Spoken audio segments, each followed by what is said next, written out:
Hello, in this video I want to continue the conversation that I started in the last video, talking a little bit about the worker strike and Deleuze and Guattari. I think that this will be a really interesting set of arguments that could end up developing on the worker strike resolution, because I definitely think the conversations that Deleuze and Guattari really have intimately about the state's relationship to revolutionary movements and the war machine, etc., are really interesting, and people have had so many interpretations of how they relate to the conditions of workers, how they relate to the conditions of people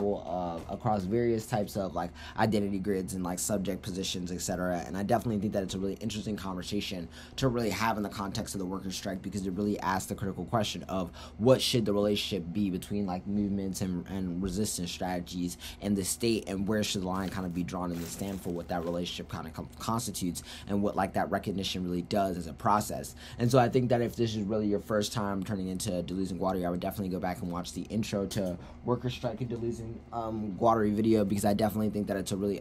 good place to kind of start off getting at least a base idea for some of the terminology that you'll kind of see when you see this argument often, and what type of arguments are really central to what we've made on this topic. So like if you're someone that's really kind of like out of it in terms of like what this argument is, you're not completely caught offhand for what could be happening. And I definitely think that it'll be kind of like helpful going into these next set of videos where we kind of start talking about Deleuze and Guattari on the negative versus policy teams and what that looks like, because I definitely think that Deleuze and Guattari have like really good impact turn strategies to like the vast majority of the type of arguments that people are going to read. And I definitely think that in terms of people's ability to read arguments about the way in which the workers' strike kind of sets of models for like other countries and its ability to affect things like global governance and how different like countries and stuff interact with each other internationally, I think that Deleuze and Guattari actually have like a lot of really interesting arguments that can be made, especially from various types of interpretations that people have made of their work. And I definitely think that it's something that could carry on to be really helpful for this resolution. So to kind of just start, I definitely want to start with what are your kind of priorities when you're debating against a policy affirmative reading Deleuze and Guattari. I definitely think that, you know, in front of like most judges, it's really important to have a really clear explanation of your thesis argument. My like usual way to kind of like frame this stuff is really by kind of like framing around the idea that the core kind of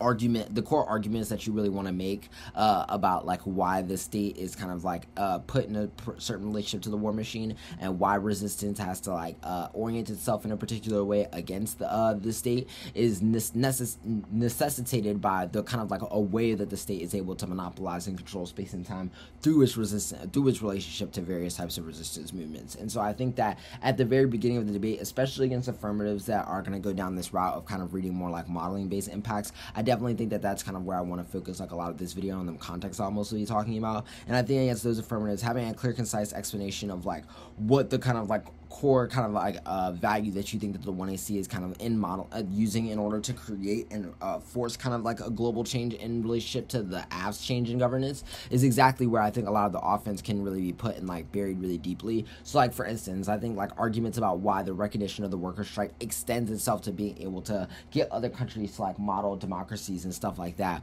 are really interesting places to like have argumentation, because a lot of the arguments that I feel like are really potent about why the war machine has to stay resistant to the state is because of the way in which the state's domination is able to be done through its ability to kind of like silence and repress the war machine and make itself seem benign and outside of like the corrective force that teams kind of push as like really like the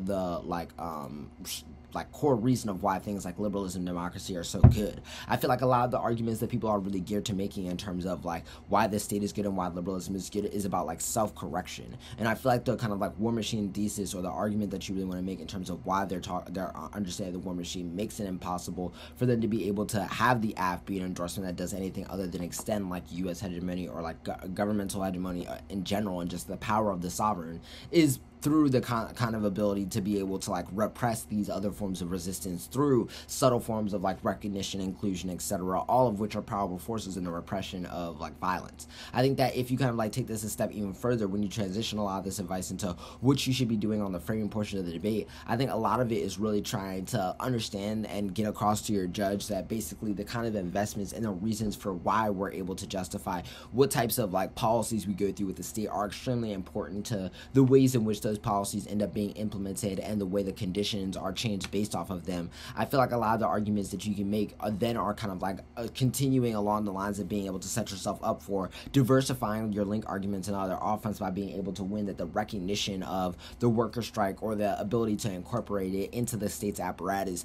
is one that makes it easy for the state to sidestep its responsibility in the continuation of capitalism and allows the state to extend itself as a model of repression in order to like get other governments to model the same types of processes, and the forms of violence that are able to continue under the kind of like guise of basically recognition are the ones that will continue in other places because of what the very like structure of the like sovereign or the way in which like this desire is kind of like monopolized by institutions and of power, etc., already presupposes that there has to be this level of repression in order to like maintain that power, and that kind of like power is only garnered through the ability to continue to produce various forms of like scarcity and to be able to continue to grid people along like lines of via identity, etc. And I think that being able to like set your offense along that line is super important. And then when you get to like the thesis kind of like proper portion of the debate, I feel like you are really just setting yourself up to really feel like you have like one of your most central pieces of offense front and center as like the direct impact turn to the affirmative.